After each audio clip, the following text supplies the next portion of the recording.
You know what it is. That's right. It's time to talk money with your money nerd and financial coach. Now, tighten those purse strings and open those ears. It's the Money Talk with Tiff podcast.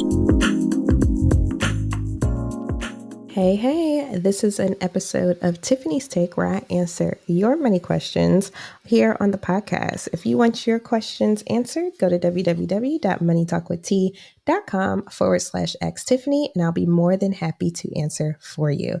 Now, this episode is a continuation actually of last week's episode where I talked about where do you get started when it comes to goal setting. This whole month of January 2023, I will be going over goal setting because new year, new you. And so every Tiffany's Take this month will have something to do with goals in one way or another. So in the last episode of Tiffany's Take, I went over finding out what your values are and who you are as a person and using that to help construct your goals. So now you should be at the point where you already got all of that down pat. You know what your values are. You know what's important to you. So now I wanted to talk about SMART financial goals. Now, you're probably already familiar with what SMART is, but I want to make sure that I go over it for those that are not familiar. So SMART is an acronym. So SMART. S stands for specific. So your goal has to be specific, not generic or vague. So be clear on what you want to accomplish and ask yourself how this goal will put you in a better financial situation. You can't get what you want if you don't know what you want. And that is so true. That's why we started with the whole values talk, right?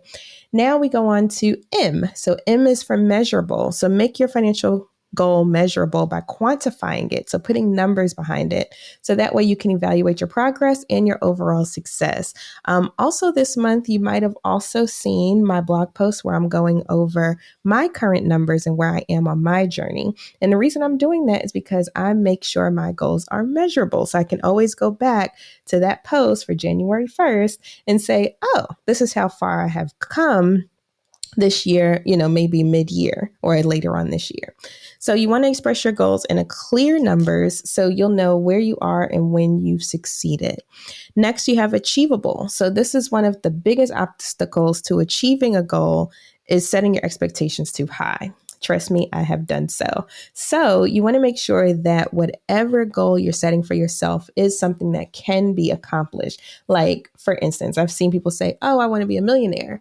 Yeah, that's all fine and dandy. But if you're currently making $10 an hour, let's start with something a little more attainable and achievable first before we get into that $1 million threshold. So that's what we want to talk about when we say make sure it's achievable. So if that means taking those smaller steps along the way, that's perfectly okay. You can always set new goals as you reach the ones that you already have. So next we have realistic. So when setting the goal, make sure the steps you plan to take to achieve the goal are realistic and make sure you're looking at what steps it's going to take. Ask yourself if those steps are realistic given your current circumstances. So for instance, like I said, with the previous example, somebody says, I want to make $1 million, but they're only making $10 an hour right now. Then that's not really realistic right now. Maybe the first goal can be, I want to make $50 an hour, right? So then we can make sure we get that goal first, and then we can work towards that million. So setting unrealistic goals usually leads to disappointment and giving up. So you want to make sure that it is realistic. Time constraint, they're time-based. So give yourself a time frame to achieve this goal. This will encourage you to follow through, stop procrastinating, and keep yourself accountable. When I set out to be debt-free by 30, that was my time constraint, right? And that made me go hard because the closer I got to 30, the more and more I was like, oh my gosh, I got to make sure I do this. I got to make sure I do that because I had a time constraint on it. I had when that goal was supposed to be accomplished. And so as time started ticking down, guess what? I started going harder. All right. So you might be like, okay, Tiffany, I already know this. That's all fine and dandy. I still don't understand how to apply this to financial goals. So I'm going to give you maybe a couple of examples. So let's start off with one. Everybody, let me not say everybody, because not everybody has credit card debt, but a lot of people do. And so we'll start off with that. Okay. So let's say specific. So your specific goal is to pay off your credit card debt in full. That's what you want to accomplish. That's specific enough. Measurable. How much money do you owe on your credit cards? So this could be, let's say, for example, $5,000. So that will now make your goal measurable. So now your new goal will say something like, I want to pay off $5,000 in credit card debt in full, but that's still not making it a SMART goal. So let's look at Achievable. You want to make sure that you look at the actionable steps that will take you to track your progress. So to successfully pay off our $5,000 in credit card debt, you will put $500 plus interest every month towards your credit card.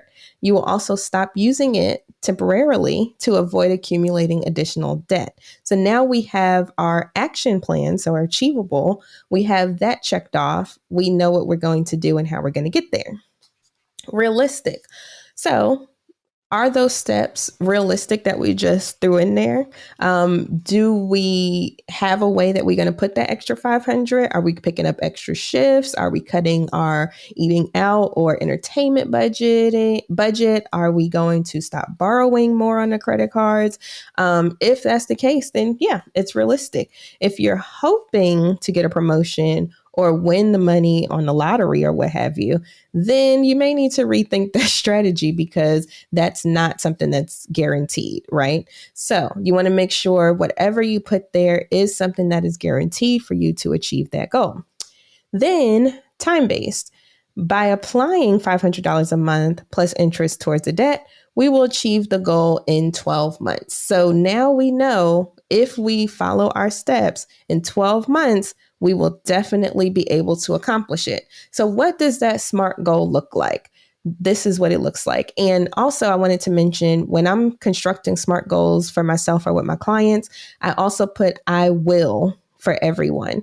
I will. There's power in saying you are going to do something, not going to, but you are doing something. You get what I'm saying? So all of them pretty much will start with I will. Okay. So this is what the SMART financial goal looks like. I will pay off my $5,000 in credit card debt in 12 months by putting $500 a month plus interest towards it. I will achieve this by cutting my entertainment budget and not using my card during this time. Bam. That is a complete SMART financial goal. So see how easy that was once we broke down the steps. Now, I think that should give you pretty good idea of how to apply this. If you still have questions, please feel free to reach out to me and I can give you even more examples of SMART financial goals. But you want to make sure that these goals, like don't take the goal that I just said and apply it to yourself because it probably doesn't apply to your situation. You want to make sure that your goals are unique to you and custom to you. So if you do need help with constructing your personal SMART goals, feel free to reach out. I'm an accredited financial counselor. This is what I do all day, every day. I help people construct financial goals and come up with plans to achieve them. So reach out and let me know that you're struggling and you would want help too. All right. So thank you so much for joining me today. Like I said, if you want your question answered, please go to www.moneytalkwitht.com/ask Tiffany, and I will be more than happy to answer for you. Hope you have a good one. Bye. Thank you for listening, joining, and being a part of the Money Talk with Tiff podcast this week. You can check Tiff out every Thursday for a new Money Talk podcast. But if you just can't wait until next week, you can listen to previous podcast episodes at moneytalkwitht.com or follow Tiff on all social media platforms at Money Talk with T. Until next time, spend wise by spending less than you make. A word to the money wise is always sufficient.